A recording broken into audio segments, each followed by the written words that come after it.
सुख समृद्ध विज्ञान चैनल में हमारे सभी सुधी दर्शकों का मैं सुशील कुमार शर्मा हार्दिक स्वागत करता हूं।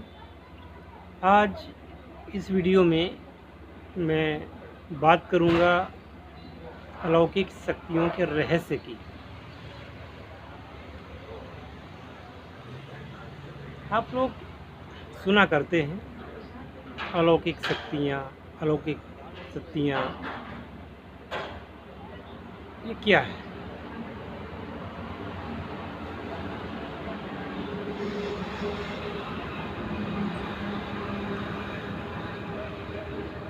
मैं आपसे कहना चाहूँगा, इस धरती पर जो कुछ भी है,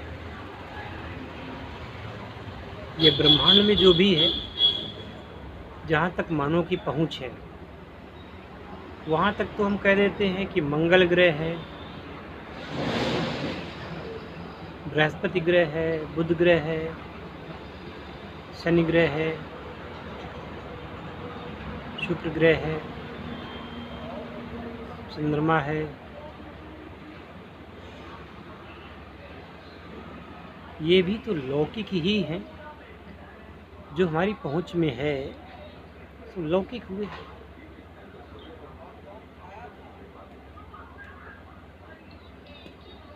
अब जैसे आप लोग किसी देवी देवता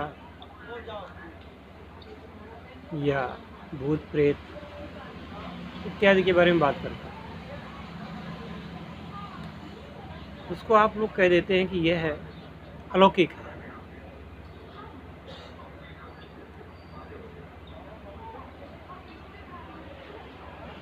और जहाँ तक पहुँच जाती है, जहाँ तक मानव का बस चलता है, उसे आप लौकिक मानते हैं।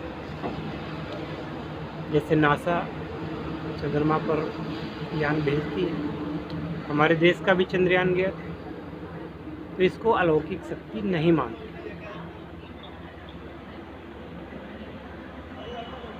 आप अलौकिक शक्ति उसको मानते हैं जो कि आपको दिखाई न देती हो, एग्जिस्ट करती हो फिर भी। तो जो इलेक्ट्रिसिटी है, बिजली है, ये किस श्रेणी में रखेंगे आप? अलौकिक रखेंगे या लौकिक में?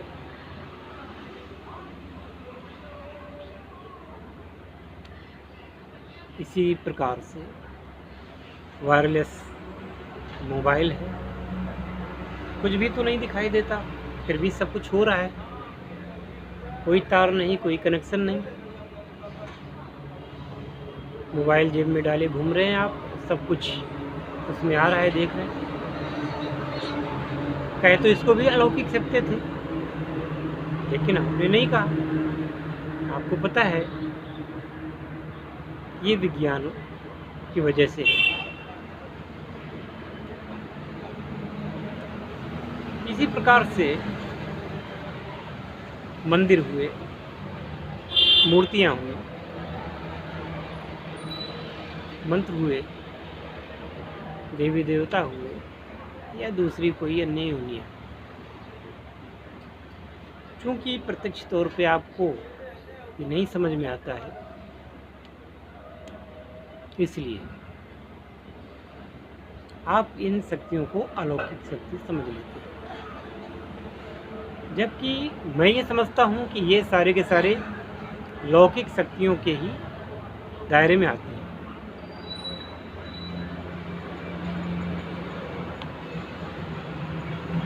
आपको हस्तगत हो गया तो आपने उसको फूस के समान समझ लिया कि कुछ नहीं है। हस्तगत नहीं हो रहा है तो आप उसको गलत कहते हैं, झूठ कहते हैं, आधा समझ गए, यानी उनके बारे में आधा समझ गए तो आप उसको अलौकिक का नाम दे देते हैं।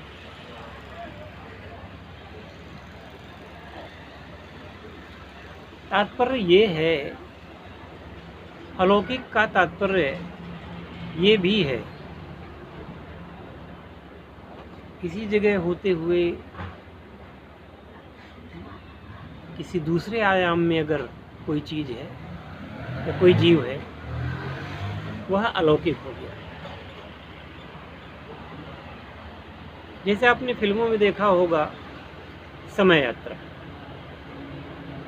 एक टाइम मशीन होती है, उसमें आदमी भीतर घुसता है और वह 5000 पूर्व के काल में पहुंच जाता है, या कोई भविष्य यात्री भविष्य से आ जाता है। ऐसा आपने साइंस फिक्शन फिल्मों में देखा होगा। अब इसको भी तो आप अलौकिक कह सकते हैं।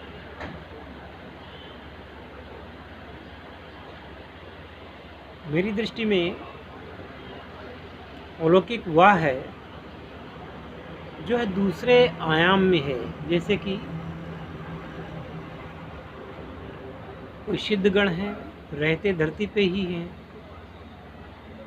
आयाम चेंज कर लिया तो आपको नज़र नहीं आएंगे।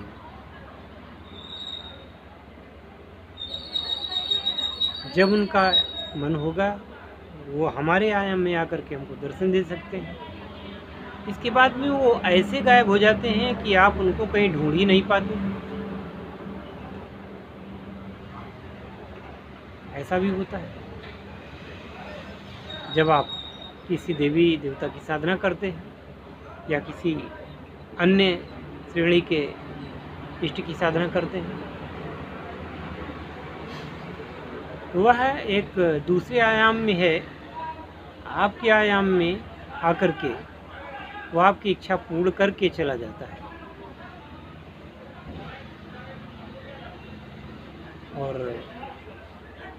यदि वो यहाँ रहता भी है तो क्योंकि उसका शरीर दूसरे आयाम का है, तो वह केवल अपने साधक के प्रति ही दृश्यमान होकर के रह जाता है, सबके लिए सुलभ नहीं होता। यानी कि साधक के हृदय के तार जुड़े होते हैं, तो साधक या तो उनके आयाम को देख सकता है या वो साधक के आयाम में देख सकते हैं। और इन्हीं कारणों से जो साधक देख पाता है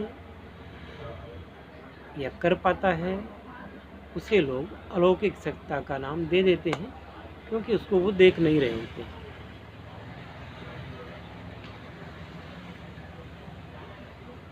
बहुत सारी ऐसी शक्तियाँ हैं, योग की शक्ति है, मंत्र की शक्ति है, साधना की शक्ति है। इन शक्तियों को प्रत्यक्ष तो नहीं देखा जा सकता, पर उनके प्रत्यक्ष परिणामों को देखा जा सकता है।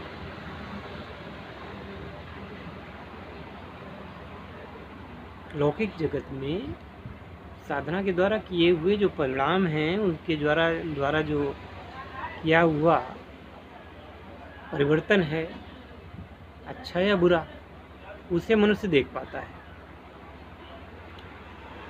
और चूंकि ज़्यादा उसकी बुद्धि काम नहीं करती, तो वह उसे अलौकिक कह देता है। कुछ जीव ऐसे होते हैं जो अशरीरी होते हैं, वो भी आपके आसपास है, यानी कि आत्मा। बहुत सारे लोग तो आत्मा को मानते ही नहीं। आत्मा को नहीं मानते तो क्या हुआ, आत्माएं फिर भी होती हैं। आप अगर कह दें कि मैं सूरज को नहीं मानता हूँ, तो क्या सूरज का अस्तित्व खत्म हो जाएगा? आप कह देंगे कि मैं भगवान को नहीं मानता हूँ, तो क्या भगवान का अस्तित्व खत्म हो जाएगा? जो चीज़ें होती हैं वो मानने और ना मानने से कोई उनमें फ़र्क नहीं पड़ता। फ़र्क ये पड़ता है कि आपके जीवन में उनकी उपलब्धता या तो आ जाती है या तो चली जाती है। इसलिए कहा गया है कि आप सात्विक रहें, आप शाकाहार को माने, आप धार्मिक बने। आपके जीवन में वही ब्रह्म साकार रूप में परिलक्षित होगा और किसी भी रूप में, जिस रूप में आप उसका ध्यान करेंगे उसी रूप में आपके सामने होगा। ये है विधान अलौकिक को इस लोक में लाना, और ये तो आप लोग जानते ही हैं कि हम लोग जब इस शरीर का परित्याग करते हैं तो हम भी अलौकिक ही हो जाते हैं।